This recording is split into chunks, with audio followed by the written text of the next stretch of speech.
everybody, and welcome to the big show. My name is Jerk, and I am your host on this little program, held together with duct tape and coat hangers and fueled like Bartertown, though only through processed cheese. And I've got something special for you today. We have a first-time guest who is brand new on the scene and only here for 1 week before being whisked off again to the great unknown. So rather than let any of the precious time pass, and I will tell you right now, it is as precious as all your grandmother's precious moments dolls combined, let's go ahead and get them out here. The legendary tier French destroyer, the master and blaster of Thunderdome. Give it up for Kléber. Folks, there is not too much I really need to tell you here. This ship is straight up overpowered, at least in the right hands. Are mine right? Right enough, apparently. True, it has no smoke, but who needs smoke when all you leave behind are the smoldering remains of your enemies? I am speaking a little hyperbolic, but not by much. In the 6 hours I've had this ship, I would guess my average ship sunk per match is around 3.5. I've probably had 6 or 7 4-kill games, and the XP is averaging definitely just a hair below 3,000. Again, I'm guessing because we don't know that for certain. But for everything Ouija took away from our beloved Fantasque due to its overperformance, Kléber, well, it takes all of that and dials it up to 11. Or really 12. And to do that, here is my commander setup. Philippe Abonnier, Hamburger, whatever, with Old Bay seasoning and Jersey Von Jovi. You'll see I have only tweaked one skill from my Fantasque setup, and that was the torpedo reload skill time, because I like using these guns more than the Fantasques. So rather than penalize them by 10%, I just let the torpedo reload go down to its stock rate, which is still plenty short. So how can the Fantasque be too good and need nerfed, but the Kléber keep the same treatment but given more? I don't know. I suggested on the CC Discord that we tank the stats so it doesn't get nerfed, but considering after this week you won't see them for at the soonest a month if people whale it, I guess we'll have time. But let me tell you one thing, when this ship is out there, and if you're in a battleship, just scuttle your ship. Seriously. There's nothing a battleship can do. You are dead meat. So I suggest you learn to play destroyers or cruisers because no one can hide. Now that is a slight exaggeration. I did have a game where I went up against a Gearing and 3 Bismarcks all at once, and they did manage to sink me. But that was the exception, not the rule. Hello there, Shima. Give up. I have the high ground. You remember when everybody thought the Shima was OP? Man, those were the days. It feels like it was just a few months ago. Well, if you watch this, you will probably see that I don't know that that's going to be the case anymore. Kléber laughs at the Shima Kazi.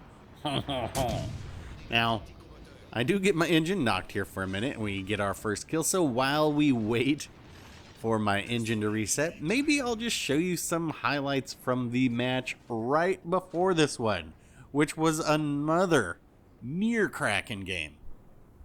So look, if your move in a battleship is to try and sit somewhere and hide, what I'm saying is that if a Kléber's on the team, you can't even really do that anymore, as this I was about to find out.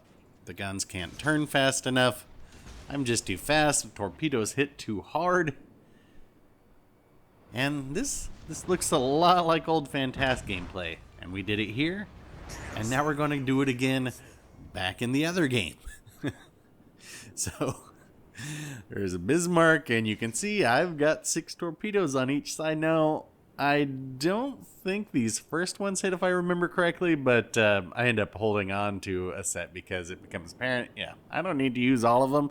Hey man, there are service fees for every torpedo used. Might as well, well, I guess I do have about 360 million silver right now. I could always afford to shoot them out anyway. Yeah, let's do it. Just kidding. The Fantask, it was the king of the double strike in its pre-nerf form, and I've taken it out a bit since its nerf, and you know what? It is still very, very good. And the Kléber is just all that, but so much more. These ships are so fast, so you can reposition so quickly and just torp from angles that people aren't even expecting. This ship will need to be a priority target if you're a cruiser or carrier, though I will say it does have decent AA. I did get into one match with a carrier today where I had to cross the entire map east to west in 2 minutes to torp the carrier for the win. And that's not a problem when you're approaching 60 knots in your speed. But yeah, I'm not sure what to really think about this ship just yet. I mean, yes, it is really, really good. But how do you compare a ship being good or better in the right hands versus a player base that is relatively uninformed about game mechanics or playing in tiers of ships that they don't really have the experience to succeed in? Take this red team. They have 2 Ochakovs. And you know my thoughts on that ship. I think it's the best tier 7 cruiser currently in the game. I definitely think it could give the Kléber a run for its money. It's very fast, quick reloading guns, it has radar, sonar, etc.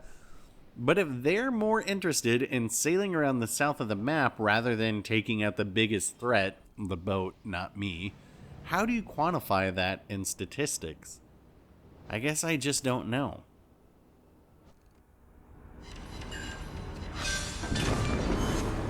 And there goes ship number 3. Okay, so this means 2 things. 1, it's peanut butter jelly time, and 2, it's Kraken hunting time. My plan is to go track down that Kagero and gun them. And then I'll try and torp one of these remaining battleships. Now, we have a pretty big lead in points, so there isn't the most amount of time left to make this happen. And having had Krakens yoinked numerous times today, I was pretty committed in this one to get it done. That's what speed boosts are for, getting from one cap to the other one so fast, you run the risk of going back in time and running into your mom before you were conceived. Go Johnny go. Now, one downside of this ship is the torp range, but consider how fast and how quickly you close the distance. That is a minor annoyance at worst, like a free ride when you've already paid. Isn't that ironic? So I can see that these ships are turning in, and I'm going to try and do the unthinkable and torp the Ochakov. Now, I say that's unthinkable because I do a full agility build on mine, and you can turn on a dime. But that brings me to the next point that I wanted to make about this ship, and that is its versatility. And I think there are going to be lots and lots of different ways to build this one. You could focus on the amazing guns. You could focus on the amazing torps. You could focus on the amazing speed, or focus on the insane potential 4.2 kilometer concealment you could get. Yeah, that doesn't sound busted at all, does it? Anyway, you can see that I did manage to get a torp or 2 into that Ochakov, and now they're radaring, but I got the torps off on the other side. Now, Ochakov's weakness is low caliber AP, and so I'm going to switch over to AP and get a shot off here and watch what happens. We get the Citadel and knock their engine. We know that they already repaired the flood. So, there we go. That's number 4. Now, at this point, it's Kagero time, and I am going to be a little bit greedy here because no one was close enough to really be able to kill this Kagero but me, and I just wanted to crack it because I had been getting so close all morning, and I wasn't going to have it yoinked again. So, this is definitely me being greedy. You know, could have thrown the game. It doesn't. We do end up winning this. And you're also going to see me do a little goof here when I'm going to get trapped on the island, but that's going to end up resulting in me being sunk, but that's okay. I'm okay with that. After having just a blast in this ship all morning, I just wanted to cap it off this way. So We'll get the guns going again. I don't know how that Kagero has such bad concealment, but who am I to argue? And I could be sure right here that they're sending in torps.